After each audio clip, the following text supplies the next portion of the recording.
చేస్తారు. ఆఖరికి వస్తే పరిస్థితి ఏంది? ఇలా రాష్ట్రంలో రిటైర్డ్ ఉద్యోగస్తులకు కూడా వాళ్ళకి రావాల్సిన బకాయి, వాళ్ళు దాచుకున్న డబ్బులు వీళ్ళు ఇచ్చే మెహర్బానేం లేదు, ఆ డబ్బులు కూడా ఇచ్చే పరిస్థితి లేదు. ఆటో రిక్షా కార్మికులు మాట్లాడితే అన్న ఇదేదో పనికి మాలిన ఫ్రీ బస్సు పెట్టిండ్రు, మా పుట్ట కొడుతున్నారు, మేము నాశనం అయిపోయినారు, వాళ్ళు ఏడుస్తూ ఉన్నారు. పిల్లలకు అది నేను పెట్టలే, ఆయన కాంగ్రెస్ ముఖ్యమంత్రి అయినా రాజశేఖర రెడ్డి గారు అన్నప్పుడు పెట్టిండు. ఇది ఫీజు రియంబర్స్మెంట్ అనే స్కీమ్, మంచి లాభం జరిగింది. నేను దాన్ని కొనసాగించిన. ఇలా మొత్తం బీసీలకు ఎస్సీలకు పిల్లలందరికీ ఫీజు రియంబర్స్మెంట్ రాక 10-12 వేల కోట్ల బకాయిలు పెడితే వాళ్ళు ఆగం, వాళ్ళు రోడ్డున పడరు. కోర్టుకు పోతే పిల్లల దగ్గర వసూలు చేసుకొని చెప్పి కోర్టులు చెప్తా ఉన్నాయి.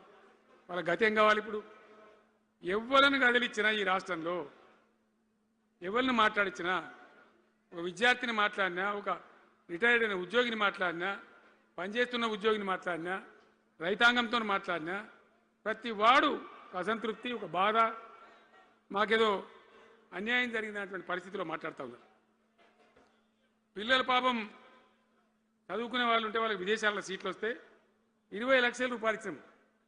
అంబేద్కర్ పేరు మీద, జ్యోతిబా పూలే పేరు మీద ఎస్సీ పిల్లలకు, బీసీ పిల్లలకు, ఓసీలలో కూడా నిరుపేదలకు ఇచ్చినాం. ఇలా దాన్ని బంద్ పెట్టినారు, వాళ్ళు ఆగమైపోతూ ఉన్నారు. అన్నీ కూడా సర్వనాశనం చేస్తూ ఉన్నారు. అన్ని స్కామ్లు, కుంభకోణాలు, భూ కబ్జాలు. పొద్దున్న లేస్తే పేపర్ తిప్పితే బాధ కలిగేటువంటి పరిస్థితులు.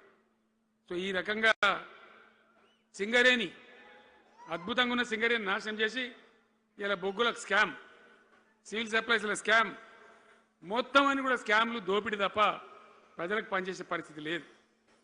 మరి ఏం జరగాల? కాంగ్రెస్ వాళ్ళు చెప్పిన మాటలు వింటే ఇక మాటలు కోటలు దాటినట్టు ఇష్టం ఉన్నట్టు చెప్పారు. చివరికి ఏందిరా ఇప్పుడు 2.5 ఏళ్ళు గడిచిపోయింది. మరి ఏంది కథ? కాకికి పెడదామంటే కంకెడి లేవు, పిట్టకి పెడదామంటే పిడికెడి లేవు. వటియే ముచ్చట్లు, వటియే మాటలు తప్ప ఎక్కడ ఏం జరిగింది లేదు. ఏ డిపార్ట్మెంట్లో కానీ, ఏ రంగంలో కానీ, ఒక ఇరిగేషన్లనా, ఒక కరెంట్లనా, ఇంకో దానినా, ఒక అర్బన్ డెవలప్మెంటా, రూరల్ డెవలప్మెంటా ఏమైనా జరిగిందా? ఆనాడు మన పల్లెలు బాగు చేసుకోవాలని చెప్పి దేశంలోనే ఎక్కడ లేని విధంగా పల్లె ప్రగతి కార్యక్రమాలు చేసినాం. ప్రతి ఊరికి అన్నేళ్ళ తెలుగుదేశం కాంగ్రెస్ గవర్నమెంట్లు ఉంటే చచ్చిపోతే ఏడగాలేసుకోవడం జాగ కూడా చూపించలే. ప్రతి గ్రామానికి ఆనాడు మనం వైకుంఠ ధామాలు కట్టినాం, ప్రతి గ్రామంలో క్రీడా ప్రాంగణాలు కట్టినాం, ప్రతి గ్రామంలో నర్సరీలు పెట్టినాం, ప్రతి గ్రామంలో పల్లె ప్రకృతి వనాలు పెట్టినాం, ప్రతి గ్రామ పంచాయతీకి ట్రాక్టర్ ఇప్పించినాం. ఆనాడు చెత్త తీసేది, ఇలా పనిచేస్తున్నాయి ట్రాక్టర్లు. ఊళ్ళలో ట్రాక్టర్లు పనిచేస్తున్నాయన్నా, మూలకు పడ్డాయి, డీజిల్ పోసే దిక్కులేదు. ఏం చేయాల? పల్లె ప్రకృతి వనం పెడితే దాన్ని నీళ్ళు పోసే దిక్కులేదు.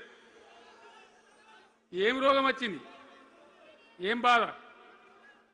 డీజిల్ లేదా? ఆ తెలివి కూడా లేదా?